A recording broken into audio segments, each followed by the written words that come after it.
Hey guys, it's Dave, your mortgageguy.com. And in this video, I'm gonna break down what residual income is when it comes to VA loans. But before I do that, please subscribe to my YouTube channel to keep up with more videos like this.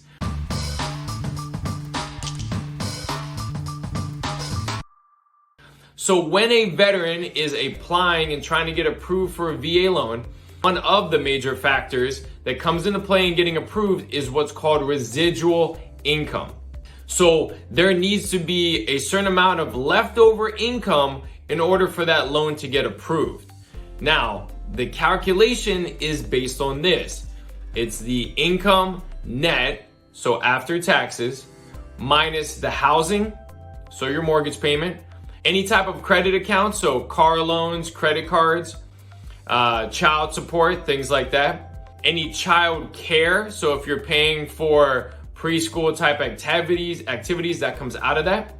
And there's a component of utilities that there also is a calculation for based on the square footage of the home. After all of that, there needs to be a certain amount of residual income left over. Now, there's a chart that tells you exactly how much has to be left over. I'm gonna put it right there.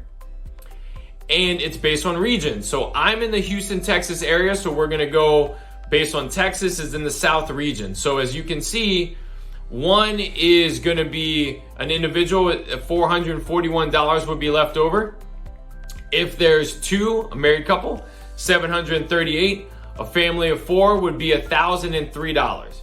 They need to meet that residual income to get their loan approved, or it would be denied.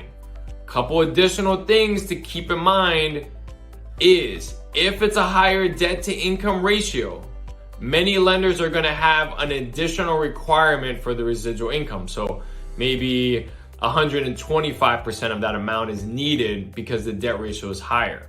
If your loan is getting denied because of residual income, a couple of things here are to have as go-tos to help you get your loan approved. One is offer to pay off some of your credit card bills, right? And that may give enough room. You really want to know how much you're short that amount because it's easier to game plan. Shop for cheaper homeowners insurance, okay? If you're 100% disabled in Texas, you're not paying real estate taxes, so that shouldn't be in your payment. So your mortgage payment is less. So there's a lot of things that you can do if your loan has gotten denied on. Because of that, I'm actually going to post a video after this where I actually was able to get the client approved even though other lenders had denied it due to residual income, and I got them approved by an extra $12. So $12 is what was the difference between them getting approved and not approved, and I go over how we got that worked out in this specific situation. All right, and it's right there is the intro to it, so stay tuned for that video next.